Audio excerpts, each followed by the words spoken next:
Bonjour, vous êtes bien chez Inconsciente, le podcast qui parle d'hypnose humaniste, ericksonienne, de PNL et de développement personnel. Je m'appelle Pascaline Nogrette, hypnothérapeute à Bordeaux. Passionnée par le corps et l'esprit et le lien entre les deux, je suis très motivée pour partager et simplifier tous ces outils que j'ai découverts toute seule ou que j'ai appris en formation ou dans les bouquins. Dans cet épisode, je vous parle de la 5e question de la détermination d'objectifs. La détermination d'objectifs est une série de questions élaborées par Robert Dietz. Cet ensemble de questions me permet de préciser mon objectif, de l'objectiver au maximum avec du concret pour commencer à poser du contexte, de trouver ce qui pourrait bloquer et ainsi trouver la technique ou l'outil pour atteindre cet objectif. Cet ensemble de questions me permet de préciser mon objectif, de l'objectiver au maximum avec du concret. Cette 5e question aborde l'avenir et pose aussi le contexte idéal. La question est, imaginez une situation idéale, tout en ayant atteint votre objectif. Vous seriez où, quand et avec qui ?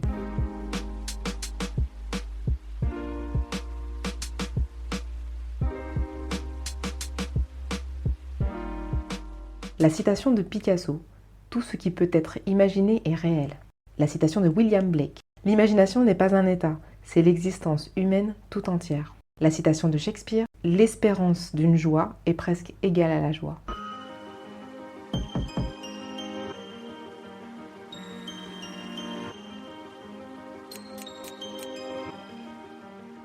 Alors cette question, si vous avez atteint votre objectif, idéalement, vous seriez où, quand et avec qui ? Vous permet de poser non plus les premières pierres, mais le résultat dans son contexte, un résultat abouti. C'est toujours une direction que vous donnez à votre inconscient, qui sans cela navigue dans sa routine, puisqu'il adore ça. Il s'agit tout de même de partir sur une image réalisable. Évitez de prévoir votre nouvelle vie sur la Lune. Ça pourrait être sympa, mais vu notre physiologie, notre espérance de vie et les moyens techniques actuels, ça risque d'être compliqué.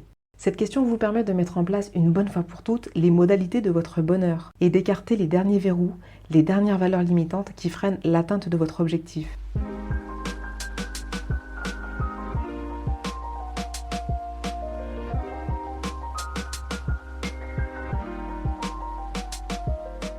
Le où vous situe sur votre lieu de vie, votre lieu de travail, en France ou à l'étranger. Le avec qui vous place avec ou sans vos enfants, avec ou sans vos amis, seul ou en couple, avec le même conjoint ou un autre.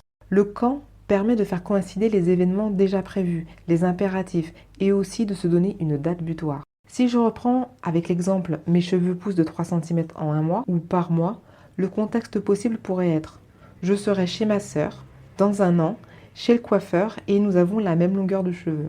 Ou alors, je serai chez un coiffeur spécialisé dans les perruques, dans un an, et il coupe les longueurs qui vont servir à quelqu'un de malade. Je suis sur la plage de Miami Beach et mes cheveux touchent le milieu de mon dos. Je suis avec ma meilleure amie en train de crâner.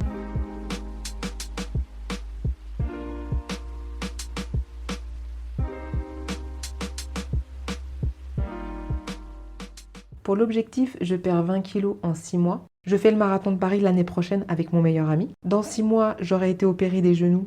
Le chirurgien sera satisfait, je reprends la marche progressivement et tout va bien. Ou je suis avec ma femme et mon petit-fils en randonnée à La Réunion dans 2 ans.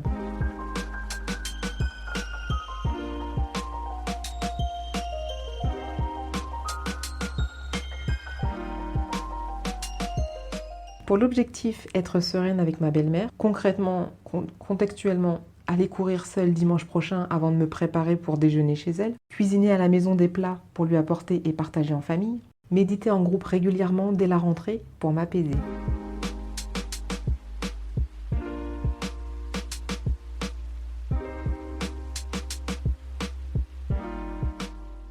La réponse à cette question peut aussi être source d'éléments pour faire une visualisation. En étant en état d'hypnose, on rentre dans l'image et on arrange son propre monde idéal, tant visuellement qu'au niveau du son, des sensations et des émotions, et aussi des sentiments. Vous pouvez optimiser au maximum cette image ou ce film pour le rendre encore plus coloré, plus beau, plus harmonieux et encore plus vibrant.